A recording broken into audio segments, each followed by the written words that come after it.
Pakistan indirectly threatens India with its so-called Islamic bomb. India returns indirect fire, saying it can meet the challenge and is ready for a swift and massive retaliation. Pakistan says, "Do your worst, we'll exercise our full capabilities," and India replies with a similar vague threat. The US president, watching from a distance, says, "I cannot believe this is happening." He shouldn't be so surprised. His country helped make this situation possible. Today, we'll discuss the foundations of this hothouse of hatred and figure out if the unwavering bad vibes will be taken to the utterly disastrous end. On February 20, 1947, British Prime Minister Clarence Attlee announced that British India would soon have full independence after almost 100 years of British rule. A month later, he gave a speech at the House of Commons talking about a pervasive sense of a national idea in India, and he praised India for its wonderful service in World War II. He said he didn't want to stress the difficulties in India regarding what he called the different divisions, which he acknowledged shouldn't undermine this national idea. He was perhaps a bit too optimistic. The 400 million people in India, he went on, should decide their own destiny. He was right about that. Importantly, he said, "I am well aware when I speak of India that I speak of a country containing a congeries of races, religions, and languages, and I know well all the difficulties thereby created. But those difficulties can only be overcome by Indians. We are very mindful of the rights of minorities, and minorities should be able to live free from fear." He was right again. But was Britain about to pull out too fast and leave a mess on the giant multicolored patchwork of contrasting fabric that was India?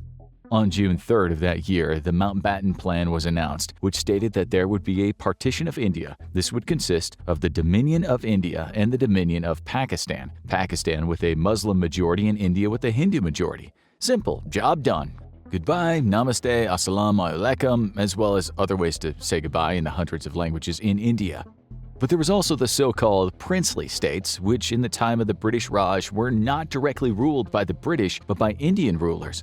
These states, said the Mountbatten Plan, should be able to decide which part of the partition they wanted to be with.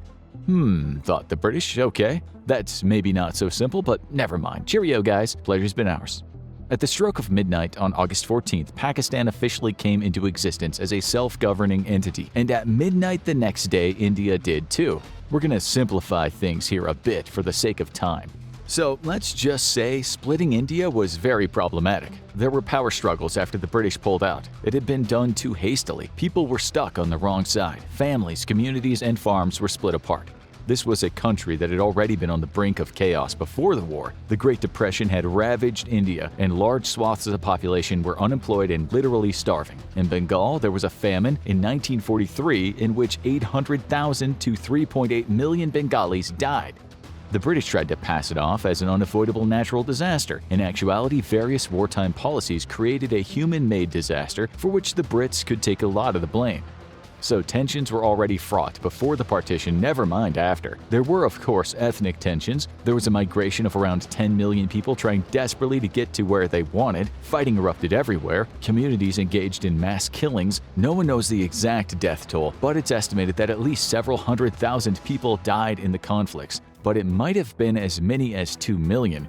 In what's called the Amritsar train massacre, 3,000 Muslim refugees were killed by Punjabi Hindus and Sikhs, and of course, there were deadly reprisals. That's just one example. In 1947, about 100,000 women were kidnapped and suffered horrendous fates, another example of the utter turmoil in India at the time. We're not going to get into all of it, but trust us, the violence was next level, fostering a bitter resentment that would last a very, very long time. What's important is both India and Pakistan both claimed ownership of the Kashmir region. That spelled trouble, big trouble. It didn't help matters that Mahatma Gandhi was assassinated on January 30th, 1948. A 38-year-old Hindu fanatic named Nathuram Godse shot Gandhi at a multi-faith prayer meeting in Delhi. Gandhi's take on India was not exactly in line with the thoughts of a right-wing Hindu paramilitary group. His death only served to strengthen secularism within the Indian government. At this point, Pakistan and India were already fighting in the Indo-Pakistani War of 1947. This began with an invasion of Kashmir by armed tribesmen from Pakistan. Kashmir asked India for military support. In exchange, it would accede to Indian rule. On January 1, 1949, with UN mediation involved, a ceasefire line was drawn, which became known as the Line of Control. This designated India and Pakistani-administered portions of Kashmir.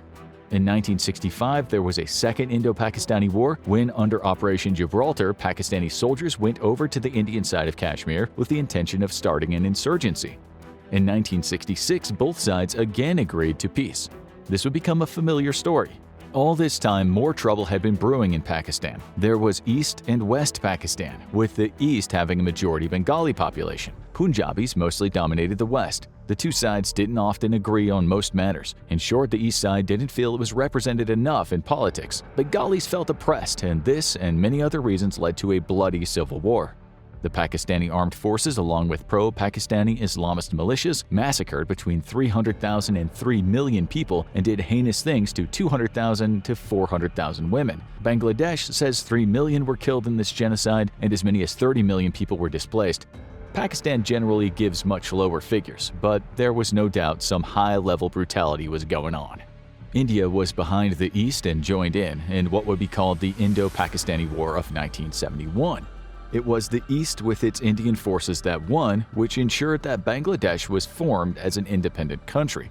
But we're not going into details here and are leaving a lot of things out.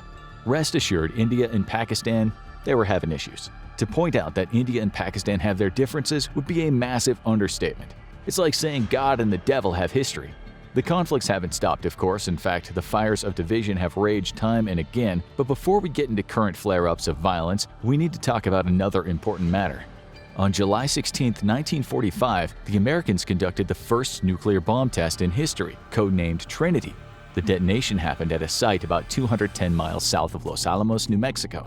President Harry Truman wasn't there, but he picked up a telegraph that read, "Babies satisfactorily born." The next day, the Potsdam Conference began in Germany, in which Truman, Winston Churchill, and the Soviet leader Joseph Stalin discussed post-war peace. Truman's interpreter, Charles Bolin, saw Truman walk up to Stalin. Bolin later said Truman strolled over nonchalantly and whispered in Stalin's ear that the U.S. had a new weapon of unusual destructive force. Stalin's world quietly fell apart right then and there. He hadn't expected the U.S. to get it done so fast. The Soviet Union had a lot of work to do, but other countries would also start playing catch-up in the nuke stakes, including India, which, as you know, would soon be embroiled in years of conflict with its enemy Pakistan.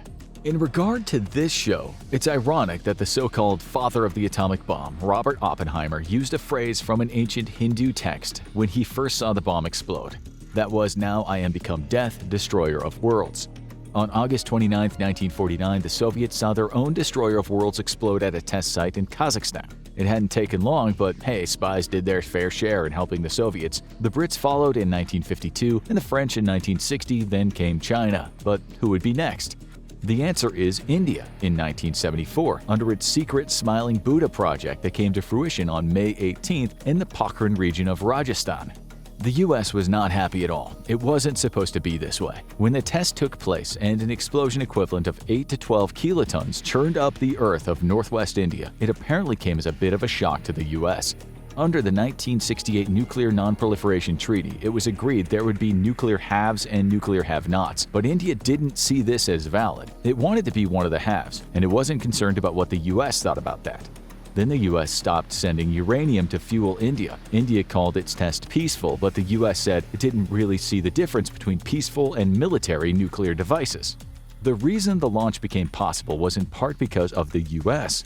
In the early 1960s, it developed the Atoms for Peace project, which consisted of helping nations around the world make their own nuclear power.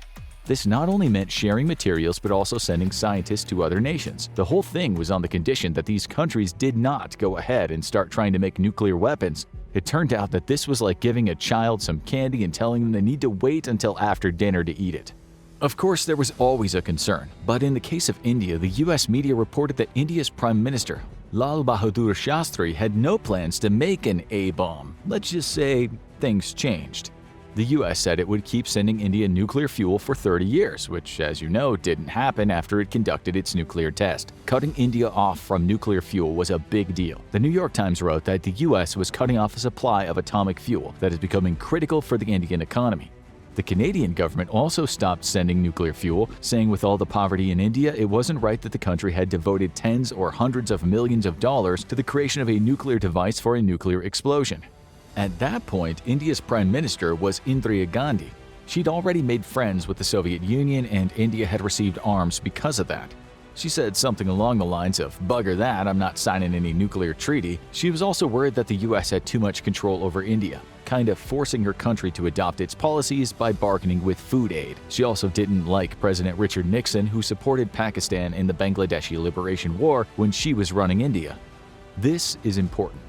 The feeling was mutual between Gandhi and Nixon. Declassified documents show just how much Nixon hated her. In a conversation between him and Henry Kissinger, he calls her a bitch. Kissinger replies, "Well, the Indians are bastards anyway. They're starting a war there." He was referring to a war with Pakistan, of course. Nixon then calls Gandhi an old witch. In a separate conversation, but still in 1971, Nixon talked to Secretary of State William Rogers. He tells Rogers they want Pakistan to disintegrate. Despite what she says, that's what she wants, there's no question about that. "I think that our policy wherever we can should definitely be tilted toward Pakistan and not toward India. I think India is more at fault." This is all very important in regard to our show today because it explains what happened next. As you can imagine, when Pakistan heard about India's so-called peaceful nuclear test, it had an entirely different interpretation of what the word peaceful meant. Pakistani President Zulfikar Ali Bhutto got his officials together and said something along the lines of, "You get your top bloody scientists together and you make a bloody bomb ASA bloody P." Pakistan was incredibly poor. Many people didn't have food on their plates some days. Still, Bhutto had earlier said, "If India builds the bomb, we will eat grass or leaves, even go hungry, but we will get one of our own." He said in no uncertain terms that to even things up, the world needed an Islamic bomb. Even though Pakistan was friendly with the US, handing out nuclear arms technology was not in the US's bag of tricks. But Bhutto had tricks up his own sleeves. Pakistan was also part of the Atoms for Peace project, and there were plenty of top Western scientists working in his country. What the US did was just turn a blind eye to what Pakistan was doing with its scientists and nuclear fuel. At the same time, the Central Intelligence Agency was secretly helping Pakistan because Pakistan was secretly sending billions of dollars worth of US arms to Afghan guerrillas who were fighting the Soviets. In the decades to come, the US would become not only an enemy of Pakistan, but also of those Afghan guerrillas, the Mujahideen. These people, who partly later turned into Al-Qaeda, were not just armed, but also trained and funded by the US. Geopolitics is a topsy-turvy world. Pakistan would later not just become the enemy, but partly thanks to the US, but much more China, it was able to make its own atomic bomb. A former CIA agent later admitted, "We have helped create the conditions that exist today for the big bomb." He was talking about Pakistan. India was less than pleased and viewed the US as partly at fault for creating this huge threat to its national security. The New York Times wrote many years later, it required more than 3 decades, a global network of theft and espionage, and uncounted millions for Pakistan, one of the world's poorest countries, to explode that bomb. But it could not have happened without smuggled Chinese technology and contradictory shifts in American policy. China provided the blueprints and the fuel, and the US provided a ton of money and aid, and indirectly some nuclear technology and materials. This multi-billion-dollar military aid program was later switched off when the US no longer needed Pakistan to send those weapons over to Afghanistan. Still, by then, the damage was done. It didn't help matters that when the US withdrew its help, Pakistan felt defenseless. It needed that nuclear bomb more than ever, so it sped up the process. Then, in May 1998, India conducted a bunch of nuclear weapons tests despite the international community condemning it and threatening sanctions. The New York Times wrote, President Clinton announced wide-ranging American sanctions, including an end to most American aid to India and a pledge to use the U.S. vote to deny India loans and other help from the International Monetary Fund and the World Bank. The Indian Prime Minister Atal Bihari Vajpayee said, "Okay, we'll deal with that when it happens." He told the media, "If the path ahead is a difficult one, we will not shy away from it." Something close to 90% of Indians said in a poll that they agreed with the tests. After all, why shouldn't India do what other nations were doing? Vajpayee said, sure, he'd eliminate India's arsenal just as soon as the other nuclear powers did the same: the US, Russia, Britain, China, and France. He was wrong about that list. There was one other country on it. India's tests took place on May 12th. Then on May 29th, the Times ran the headline "Nuclear Anxiety," the overview "Pakistan Answering India Carries Out Nuclear Tests." Under the codename of Chagai-1, the detonation of Pakistan's first atomic bomb happened in the mountainous region of the country's Balochistan state. Pakistan's Prime Minister, Nawaz Sharif, didn't waste any time in declaring his country a nuclear power. India was furious. The US was mightily concerned, but should have known it was coming. Now, Pakistan's next-door neighbor, its lifelong enemy, felt what it was like to live next to a destroyer of worlds. Pakistan then warned that its military had just started fitting nuclear warheads to missiles that could easily hit targets in northern and central India. "Today, we have evened the score with India," Sharif said in a TV address to millions of people. News reports stated that people in Pakistan started filling up mosques and praying in thanks for such a blessing. Huge crowds started dancing in the streets throughout the country, some people shooting guns into the air, while over in India, millions of folks were thinking the same thing: damn, this ain't good. The Western media reported that there was a pandemonium in the Indian parliament, and now India started saying it too was fitting warheads onto weapons and they could bloody well hit specific targets in Pakistan. The Indian Prime Minister said India is ready to meet any challenge. The Pakistani government said any aggression by India would result in a swift and massive retaliation. It was a "my bomb is bigger than your bomb" standoff. Meanwhile, the global community was in shock. President Clinton announced that Pakistan would be hit with the same sanctions which the US had slapped against India, which at least evened some things up. Clinton said, "I cannot believe that we're about to start the 21st century by having the Indian subcontinent repeat the worst mistakes of the 20th century." A sad fact was that a nuclear arms race was on, with India no doubt having the deeper pockets, but both countries who already spent billions were now aidless and poorer as large parts of their population lived in abject poverty. We're talking about extreme poverty here, not people complaining that they didn't get the latest console or new flat-screen TV. The good news is India signed a No First Use or NFU policy agreement, but its language around it's always been unclear. For instance, just recently India's defense minister warned after an attack, what happens in the future depends on the circumstances. That was like saying, "I'm a strict vegan, but let's see what happens when I run out of veg, and there's only sausage in the freezer." Such clashes have been common over the years, and yet those nuclear bombs still collect dust. It also has to be said that Pakistan has not signed an NFU, but when those pieces of paper are arguably only good for wiping your backside, does it really matter? India's been purposefully ambiguous about its nuclear policy, probably not revising its statement because what would be the point? Making vague threats kind of annuls such promises anyway. No nukes were fired in 1999 either, when India launched airstrikes against Pakistani-backed forces, nor did anything major happen in 2001 when heavily armed terrorists stormed the Indian Parliament building and killed 9 people. There was a subsequently large deployment of troops on the border. There was more trouble in 2008 and 2009, and a surge in border violence again in late 2016 that lasted into 2018, which killed dozens of people and displaced thousands of others on both sides of the line of control. Angry demonstrations and anti-India protests demanding an independent Kashmir have happened numerous times, with hundreds dying once in clashes when Indian security forces fought with militants and protesters. Indian military operations have sometimes gotten heavy-handed, but Pakistani militants have killed Indians time and again. It never seems to end, but the nukes haven't always been mentioned. Still, they are there, poised, sitting like obedient wolves at the gates of 2 opposing fields of innocent sheep. The two countries have seldom issued end-of-world threats to each other, but in 2019 things took a turn for the worse. First, the Pakistani-based terrorist group Jaish-e-Mohammed killed over 40 members of India's paramilitary forces in a bomb attack in Indian-controlled Kashmir. This time, India retaliated with airstrikes and bombed what it said was a militant training camp, and then Pakistan shot down Indian planes and captured a pilot. Now, this was real tension. India's nuclear-powered submarine, the INS Chakra, and its nuclear-powered ballistic missile submarine, the INS Arihant, were both deployed. Pakistan's Prime Minister Imran Khan scared the hell out of the global community when he warned that nuclear war could follow if things escalated. He called the Indian leader a fascist and talked about Indian oppression in Kashmir.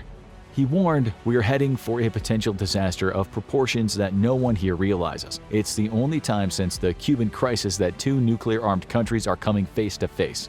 He said if things did escalate, he would act accordingly. Later that year, something weird happened. Indian troops in their tens of thousands were deployed to the region.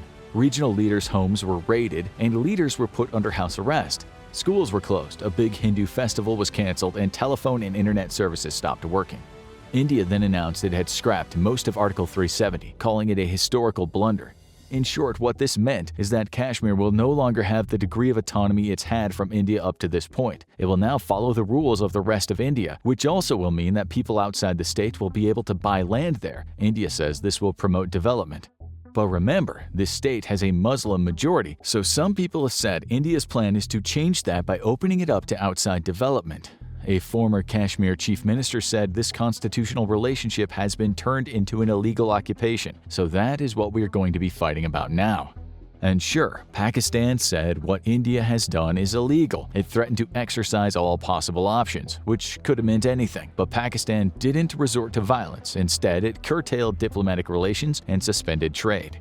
The question is, has this ended any hope of peace, and are we going to see another round of violence between the countries that sometimes make vague references to annihilating hundreds of millions of people? Researchers say tens of millions would die in the blasts if these two nations let their bombs go, and up to 2 billion around the world would die as a result of the long run after black carbon clouds filled the atmosphere and blocked out the sun. And that's just if India and Pakistan threw everything they had at each other. Not if other nuclear powers got involved. We don't think they would, but just India and Pakistan having a nuclear beef would have devastating consequences far from their two countries. One of the American professors who worked on the scenario and came up with all the global ramifications and fatality numbers said, "It is disconcerting to think the actions of India and Pakistani generals could possibly start a war that could impact the entire world more than any previous world war." He then said he hoped these two nations would sort their Kashmir problem out for their sakes and for the world's sake. India and Pakistan are both big spenders in the weapons market. They want to feel secure as any nation does, but you could argue that if they made up and became friends, their populations could experience more progress in their general quality of life. A U.S. report titled India and Pakistan, The Opportunity Cost of Conflict, states that both these nations are suffering heavily because of years of extravagant military spending in view of high levels of poverty. In fact, you can find many media stories criticizing the nations for spending too much on weapons, but when one of them ups the ante, the other has to follow. India also has to think about wolfish China, another country barking at its borders. In 2022, India was the fourth biggest spender on defense at around $61 billion, and Pakistan was in 24th place at $11 billion, although in the top 10 for the amount of GDP spent on defense. Russia has easily been the biggest arms seller to India as of late, but France and the US have also done good business there. Pakistan's biggest arms seller has in the last decade been China, followed by Russia. How things have changed. From 2018 to 2022, India was the biggest arms importer in the entire world, followed by Saudi Arabia, Qatar, and Australia. Pakistan was 8th. Pakistan has massive levels of poverty, with some critics stating that it's a poor nation with a rich army. In 2023, an article stated it was on the brink of a dreadful economic meltdown while shoveling money into the military. India is much richer, but it's a country with widespread extreme poverty visible just about everywhere you go. The World Bank wrote in 2022, Indians account for 80% of those who became poor globally in 2020 due to COVID-19. But still, there is this huge military spending. Would anything change, though, if both countries could say at least they were not a threat to each other? We don't know. If only the Kashmir crisis could end and the two nations could shake hands and just have a bloody good game of cricket and end all those vague threats hanging over people. But somehow many think the constant conflict isn't going away, and the hyper-expensive fear is here to stay for a long time. The good news is that India's war of words with Pakistan is almost certainly just that in regard to nukes, so 2 billion people can breathe a sigh of relief. Bitterness is one thing, extermination of your people and another country's people is entirely another. Now you need to watch India's World War III plan, or have a look at India versus Pakistan, who would win? Military Comparison 2020.